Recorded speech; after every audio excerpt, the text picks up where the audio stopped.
నిమిత్తం మీ బతుకులో నీ బతుకు ఎప్పుడు ముగుస్తుందో నీకేం తెలుస్తుందా? ఏ రోజున దేవుడిని పిలుస్తాడో తెలుసా? ఈ కుర్చీలో ఉండగా కూడా పిలిచినా సరే ఆశ్చర్యపోవక్కర్లే. That is your life today. అలాంటిది నీ జీవితం అయిందే. అలాంటప్పుడు ఎందుకు సిద్ధపడవు? ఇంకా ఎందుకు పరిశుద్ధాత్మ కోసం నువ్వు ప్రార్థన చేయవు? పరిశుద్ధాత్మ లేకపోతే నీకు దేవునికి సంబంధమే లేదు.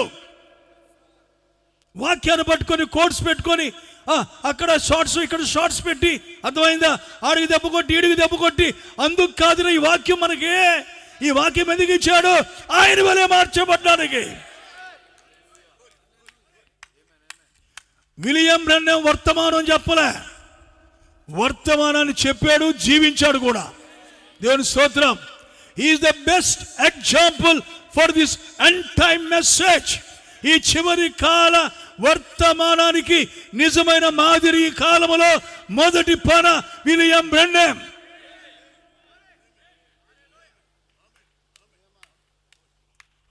పరిశుద్ధాత్మ ఫలం ఏంటో తెలుసా?